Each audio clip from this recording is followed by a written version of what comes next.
The most dangerous person in any confrontation is not the strongest, nor the loudest. It's the calmest one. This idea might sound absurd in a world that worships strength, speed, and intensity, but it proves itself true. When we look at one of the greatest warriors in history, Miyamoto Musashi. Musashi was a Japanese samurai. He fought in over 60 deadly duels and never lost. But his invincibility didn't just come from his sword. It came from something much deeper, his mind. What made Musashi unbeatable wasn't his attacks. It was his control. While others were swept away by emotion, he stayed composed. While his enemies shouted, he breathed. That calmness wasn't passivity, it was pure, focused, and silent power. Imagine someone who can stay centered even when facing death, who sees emotions rise but chooses not to be ruled by them. That's rare, and that's what makes someone truly dangerous. In this video, you're going to learn the 4 principles that made Musashi a master of confrontation, and how these same principles can transform the way you face conflicts in the modern world. Because in the end, those who remain calm control the game. Most people don't lose confrontations because of a lack of strength. They lose because they react without thinking. They yell, blame, defend, all on autopilot. The world presses a button and they explode. When someone offends you, your body reacts before your mind. Your heart races, your muscles tense, and within seconds, you're caught in an emotional storm. This is how many lose control. Harvard Medical School studies show that intense stress directly affects the part of the brain responsible for judgment. In other words, the more you feel, the less clearly you think. Musashi understood this intuitively. He knew the true enemy wasn't in front of him, it was within. If he let anger take control, he'd lose the most important things: precision, focus, and freedom of choice. You can win an argument, you can even be right, but if you lost control of yourself, you lost much more than you realize. That's why Musashi's first principle doesn't begin with attack, it begins with the mind. Musashi didn't try to control the world around him. He controlled the world within. And the first principle he applied was simple but powerful: emotional distance. Emotional distance is the ability to observe what you feel without becoming it. It's the space between you and your emotions, a space where you still have the power to choose how to act. When we feel anger, we usually say, "I'm angry." But most of us go further. We say, "I am the anger." That's when we lose control. Musashi saw anger as a cloud. It appeared, passed, and vanished. He wasn't the cloud, he was the sky. And that's why he wasn't swept away by the storm.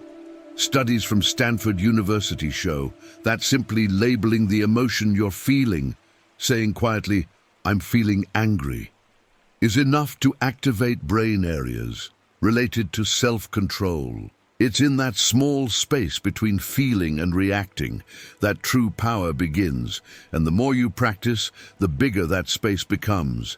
Creating emotional distance isn't being cold, it's being free to choose your response instead of being dragged by reaction.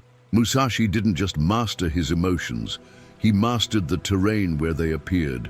Before any duel, he already knew what to expect, and that made all the difference. That's the second principle: anticipatory awareness.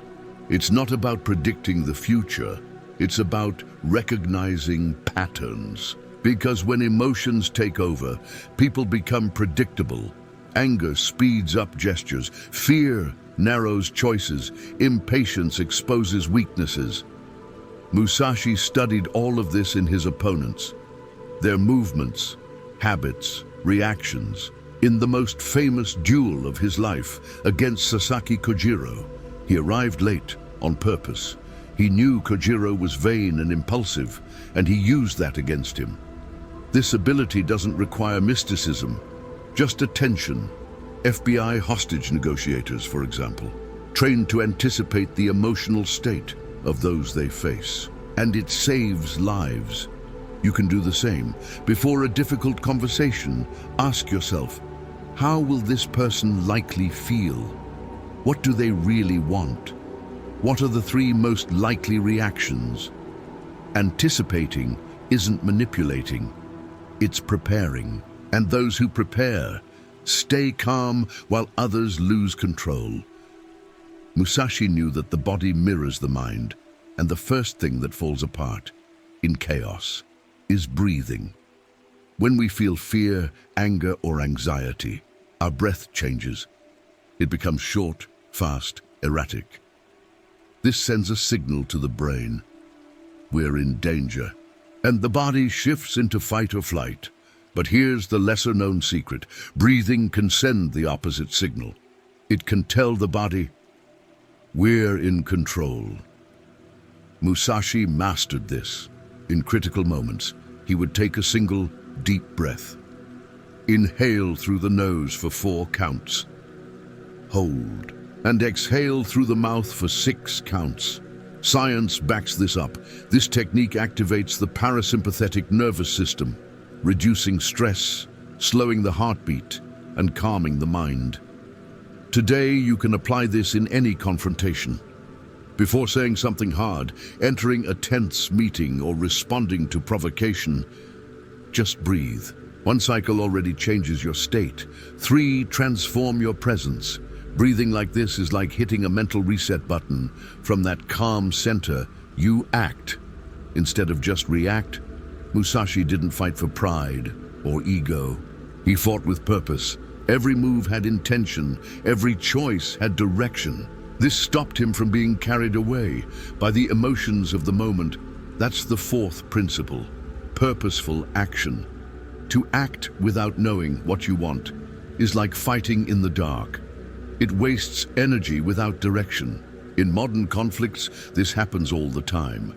How many arguments start for one reason, but turn into battles over old wounds? This happens when purpose is lost and ego takes the wheel. Musashi wrote, "The warrior should not aim to strike first, but to remain centered on a greater goal." That clarity made him unbeatable inside, and you can do the same. Before any confrontation, ask yourself, what do I truly want from this conversation? It could be, I want to resolve this without hurting anyone, or I want to keep my peace. When the conflict heats up, repeat that purpose silently. It anchors you and transforms your behavior. You stop reacting to hurt and start acting to build, because when you know why you're fighting, you also learn when it's better not to fight. We live surrounded by conflict. Social media, traffic, politics, tense conversations, at work, with family. In relationships, everything seems designed to provoke us. Modern society rewards those who react fast, who shout loudest, who respond instantly. But real power isn't in reacting, it's in choosing. Staying calm today is almost an act of rebellion, because the world constantly tries to throw you off balance, and when you lose balance, you lose control of your life. Psychiatrist Viktor Frankl wrote, "Between stimulus and response, there is a space. In that space is our power to choose." Musashi found that space in the middle of battle. We can find it in the middle of chaos. But to do that, you need practice, awareness, purpose, and most of all, the courage not to be carried away. The world may be a storm, but you don't have to be swept away by it. Musashi won over 60 duels, but his greatest victory wasn't against swords.